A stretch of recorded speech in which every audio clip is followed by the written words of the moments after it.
Hello friends, आप सब कैसे हैं। आई होप आप सब ठीक होंगे। फ्रेंड, मैं आपका स्वागत करती हूं अपने YouTube channel Kali ji study खजाना पर। तो फ्रेंड्स, आज की वीडियो आप सभी के लिए बहुत ही इम्पोर्टेंट है, क्योंकि आज का जो मैं वीडियो लेकर आई हूं वो आपके 21 जनवरी 2024 में जो सीटेट का एग्ज़ाम हुआ था उसमें से हिंदी भाषा फर्स्ट जो है, हिंदी में लैंग्वेज फर्स्ट जो है, उसकी जो सॉल्यूशन है वो मैं लेके आई हूँ उसका। तो चलिए फ्रेंड्स, देखते हैं हम लोग क्या है।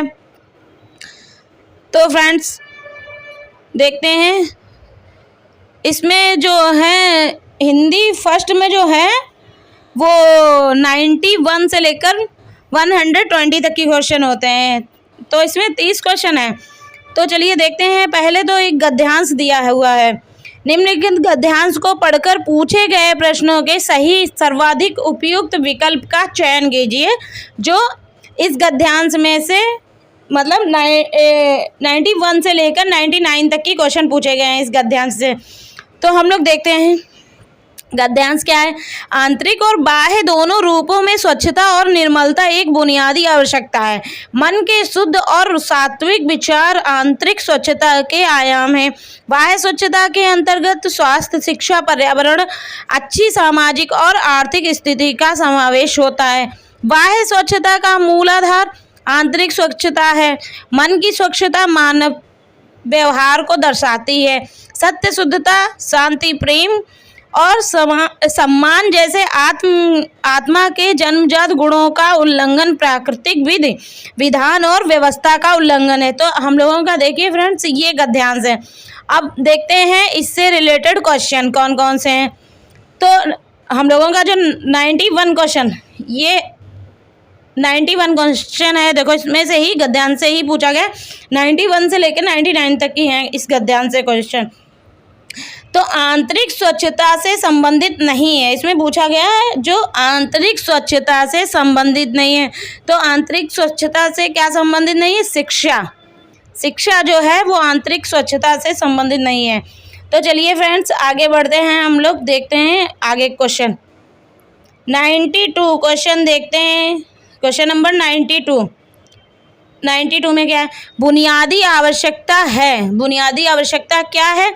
बुनियादी आवश्यकता जो है वो भीतरी स्वच्छता और निर्मलता। बुनियादी आवश्यकता उसे कहेंगे जो भीतरी स्वच्छता और निर्मलता हो, उसे बुनियादी आवश्यकता कहेंगे। और देखते हैं फ्रेंड्स प्रश्न नंबर 93। बाह्य स्वच्छता का मूलाधार आंतरिक स्वच्छता है। बाह्य स्वच्छता का जो मूलाधार होगा वो आंतरिक स्वच्छता है। वाक्य का आशय है, तो इसमें वाक्य का आशय क्या है? भीतरी स्वच्छता पर बाहरी स्वच्छता आधारित है। जो भीतरी स्वच्छता होती है उस पर ही बाहरी स्वच्छता आधारित होती है। तो हमारा इसमें ऑप्शन नंबर हो जाएगा 2। इसमें हमारा ऑप्शन नंबर है वो 2 है। तो चलिए फ्रेंड्स, आगे बढ़ते हैं। हम लोग देखते हैं क्या है। प्रश्न नंबर 94 प्रश्न नंबर देखते हैं क्या है। विधान में इक प्रत्यय लगाने पर शब्द बनेगा। विधान जो होगा उसमें इक प्रत्यय लगा देंगे तो हमारा शब्द जो बन जाएगा वो हो जाएगा वैधानिक शब्द हो जाएगा। तो चलिए फ्रेंड्स, आगे बढ़ते हैं हम लोग। प्रश्न नंबर 95 देखते हैं। 95 में क्या है? प्रश्न नंबर 95 निम्न में से किसमें विशेषण विशेष का संबंध नहीं है? नहीं पूछा गया, विशेषण और विशेष का संबंध नहीं है। तो इसमें जो हमारा ऑप्शन होगा वो होगा हमारा शिक्षा पर्यावरण जो होगा उसमें विशेष और विशेषण नहीं है। चलिए फ्रेंड्स, आगे बढ़ते हैं। प्रश्न नंबर 96 देखते हैं। 96 में क्या है? समूह से भिन्न शब्द पूछा गया। तो ये जो 4 ऑप्शन है इसमें भिन्न शब्द कौन सा है? तो इसमें भिन्न शब्द जो है वो स्वच्छ है, जो भिन्न शब्द है। देखते हैं फ्रेंड्स आगे। प्रश्न नंबर 97 आंतरिक स्वच्छता से तात्पर्य है। जो अंदर हम लोगों की आंतरिक स्वच्छता है उससे तात्पर्य है। तो इसमें हमारा ऑप्शन होगा मन के बुरे भावों को दूर करना। ये आंतरिक स्वच्छता से संबंधित है, मन के बुरे भावों को दूर करना। तो चलिए फ्रेंड्स, आगे बढ़ते हैं हम लोग। प्रश्न नंबर 98 देखते हैं। प्रश्न नंबर 98 में क्या है? प्रश्न नंबर 98 बुनियादी में प्रत्यय है, बुनियादी शब्द है जो उसमें प्रत्यय पूछा गया, तो हमारा उसमें जो प्रत्यय है वो है, बुनियादी शब्द में प्रत्यय हमारा कौन सा है? तो उसमें है हमारा प्रत्यय ये ई प्रत्यय है। तो चलिए फ्रेंड्स देखते हैं 99 प्रश्न। गद्यांश के अनुसार मनुष्य के लिए डैश डैश सर्वाधिक महत्वपूर्ण है, तो इसमें कौन सा ऑप्शन होगा? तो हमारा होगा शांति, बाह्य स्वच्छता और स्वास्थ्य। हमारा ऑप्शन नंबर जो 4 है वो होगा। तो चलिए फ्रेंड्स आगे बढ़ते हैं। एक और दिया गया है, पंक्तियाँ दी गई हैं जिसमें क्वेश्चन है 100 से 105 तक की, इसमें पंक्तियाँ दी गई हैं, तो उसको फ्रेंड्स देखते हैं क्या पंक्तियाँ हैं। हमें मिली आज़ादी वीर शहीदों के बलिदान से, आज़ादी के लिए हमारी लंबी चली लड़ाई थी, लाखों लोगों ने प्राणों से कीमत बड़ी चुकाई थी, व्यापारी बनकर आए और छल से हम पर राज किया, हमको आपस में लड़वाने की नीति अपनाई थी, हमने अपना गौरव पाया अपने स्वाभिमान से, हमें मिली आज़ादी वीर शहीदों के बलिदान से। तो हम लोग देखते हैं इससे रिलेटेड कौन कौन से क्वेश्चन है। चलिए फ्रेंड्स देखते हैं प्रश्न नंबर 100। कविता में किस छल की बात की गई है? कविता है जो ये कविता है, इसमें किस छल की बात की गई है? तो इसमें व्यापारी बन हमें गुलाम बनाने की बात की गई है, इसमें ऑप्शन नंबर 1 होगा। तो चलिए फ्रेंड्स आगे बढ़ते हैं। प्रश्न नंबर 101 देखते हैं। प्रश्न नंबर 101 में क्या है? प्रश्न नंबर 101 नीति शब्द में किस प्रत्यय का प्रयोग किया जा सकता है? नीति शब्द है उसमें किस प्रत्यय का प्रयोग किया जाता है? तो उसमें इक प्रत्यय है जो उसमें इस इक का प्रयोग किया जाता है। इसका ऑप्शन नंबर 3 होगा। तो प्रश्न नंबर देखते हैं 102 स्वाभिमान का संधि विच्छेद।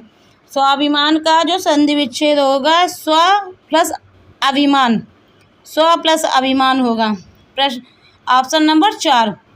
तो देखते हैं प्रश्न नंबर 103 देश को स्वतंत्रता प्राप्त करने में एक लंबा समय लगा था, यह भाव कविता के किस अंश में प्रतिबिंबित होता है? तो इसका ऑप्शन जो है, इसका ऑप्शन क्या है? इसका ऑप्शन हम लोग देखते हैं लंबी चली लड़ाई थी, ऑप्शन नंबर 4। ऑप्शन नंबर जो 4 है वो है। तो चलिए फ्रेंड्स देखते हैं 104 नंबर देश की स्वतंत्रता के लिए, इसका ऑप्शन क्या है? देश की स्वतंत्रता के लिए वीरों के देश की स्वतंत्रता के लिए अपनी जीवन की आहुति दी। देश की स्वतंत्रता के लिए अपने जीवन की आहुति दी, तो इसका ऑप्शन हो गया 2। तो चलिए फ्रेंड्स हम लोग बढ़ते हैं। जो इस कविता का लास्ट क्वेश्चन है 105। तो देखते हैं 105 पे कौन सा है? 105 नंबर आज़ादी मिलने का श्रेय किसे दिया गया है? आज़ादी मिलने का श्रेय जो है वो वीरों के बलिदान को, ऑप्शन नंबर 3 वीरों के बलिदान को दिया गया है। तो चलिए फ्रेंड्स आगे बढ़ते हैं। प्रश्न नंबर 106। तो हम लोगों के प्रश्न जो 100 से 105 तक थे वो कविता से रिलेटेड थे, तो वो हम लोगों के हो गए। अब देखते हैं 106 नंबर में क्या है। 106 प्रश्न नंबर 106 निम्नलिखित वाक्य के संदर्भ में कौन सा कथन सही नहीं है? इसमें जो कथन पूछा गया वो सही नहीं, कौन सा कथन सही नहीं है? तो हम लोग देखते हैं बच्चों द्वारा शिशु गीत आलापना किसके तरीके हैं? तो इसका जो ऑप्शन होगा हमारा वो होगा ऑप्शन नंबर 2 शब्द और वाक्य संरचना को कंठस्थ करने के। तो चलिए फ्रेंड्स आगे बढ़ते हैं। प्रश्न नंबर 107 निम्नलिखित में से कौन सा प्राथमिक स्तर पर पुस्तकालय के प्रयोग के बारे में सही नहीं है?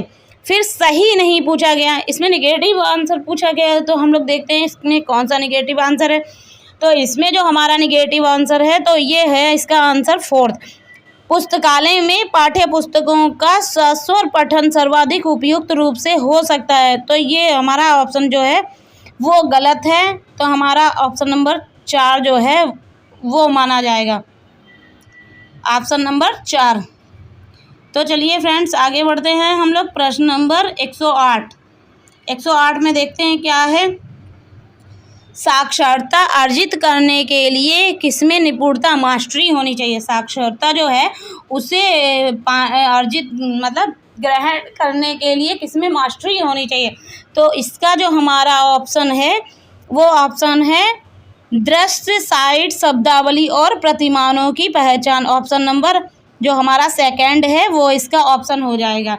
तो चलिए फ्रेंड्स आगे बढ़ते हैं प्रश्न नंबर 102। निम्नलिखित में से कौन सा व्याकरण शिक्षण को प्रभावशाली तरीके से पढ़ाने के बारे में सही नहीं। फिर निगेटिव आंसर पूछा गया, सही नहीं है। आप लोगों को जब क्वेश्चन पढ़ना है तो उसमें पूरा क्वेश्चन पढ़ना है, नहीं को ध्यान से देखना है। तो चलिए फ्रेंड्स इसका जो ऑप्शन होगा वो हमारा होगा व्याकरण को उसके नियम कंठस्थ करने से सीखना। ये हमारा जो ऑप्शन है वो सही नहीं है। तो चलिए फ्रेंड्स आगे बढ़ते हैं प्रश्न नंबर 110। 110 देखते हैं। निम्नलिखित में से कौन सा साक्षरता शिक्षण उपागम अक्षरों और ध्वनि के बीच संबंध पर बल देता है। तो इसका जो 110 का जो ऑप्शन होगा हमारा वो होगा ध्वनि विज्ञान निर्देश। ऑप्शन नंबर 4 ध्वनि विज्ञान निर्देश। तो चलिए फ्रेंड्स आगे बढ़ते हैं हम लोग प्रश्न नंबर 111 देखते हैं कौन सा है। प्रश्न नंबर 111।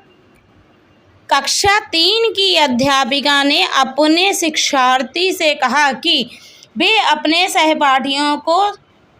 सहपाठियों से सकना शब्द के प्रयोग की योग्यता से संबंधित 5 प्रश्न पूछें, जैसे कि क्या तुम तैर सकते हो, गतिविधि का यह प्रकार किस लिए है।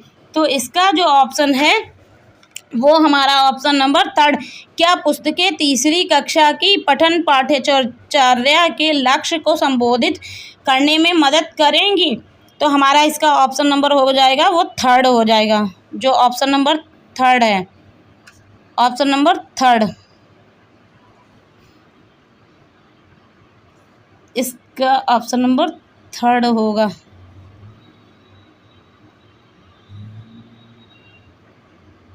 ये इसका ऑप्शन है। तो चलिए फ्रेंड्स आगे बढ़ते हैं हम लोग प्रश्न नंबर 113 देखते हैं 113 में क्या है।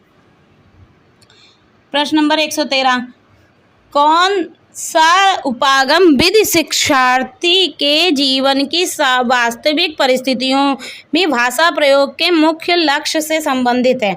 तो इसमें जो ऑप्शन होगा वो हमारा ऑप्शन होगा संप्रेषणात्मक उपागम, यानी ऑप्शन नंबर 2 जो होगा वो हम लोगों का ऑप्शन इसमें हो गया। तो चलिए फ्रेंड्स देखते हैं एक प्रश्न नंबर 114 क्या है। प्रश्न नंबर 114 देखते हैं।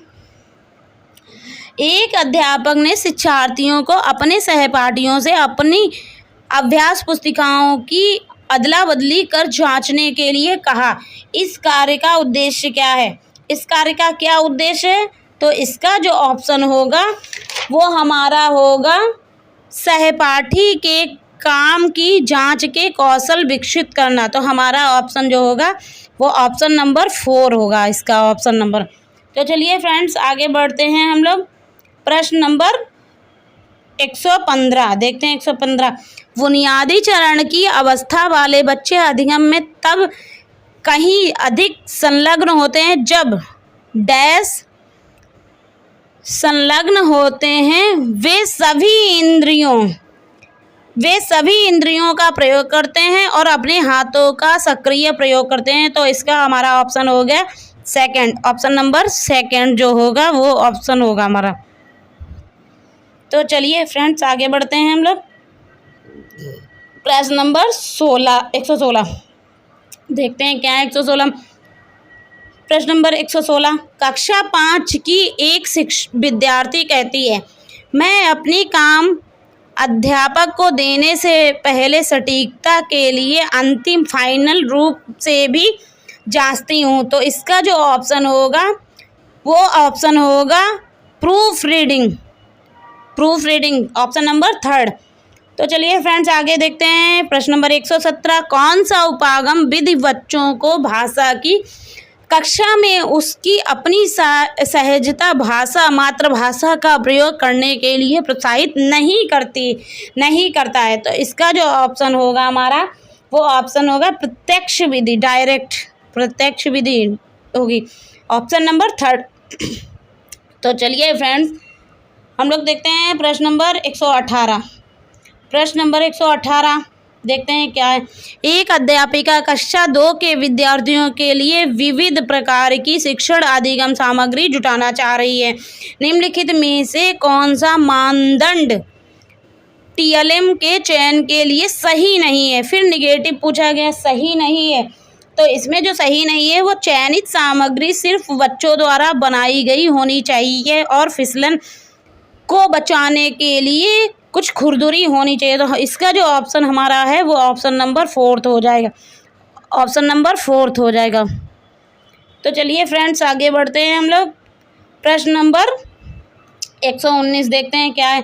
राष्ट्रीय पाठचर्चा रूपरेखा द्वारा रेखांकित दक्षताओं को प्राप्त करने के लिए प्रत्येक बच्चे की प्रतिभागिता को समर्थन देने वाला समावेशी, स्वागतीय और आनंददायी परिवेश सर्वाधिक उपयुक्त तरीके से कैसे सृजित किया जा सकता है? तो इसका जो ऑप्शन होगा हमारा वो होगा विकास के विभिन्न आयामों से बच्चों के कार्य प्रदर्शन करके। तो इसका जो ऑप्शन होगा वो हमारा ऑप्शन नंबर 3 होगा।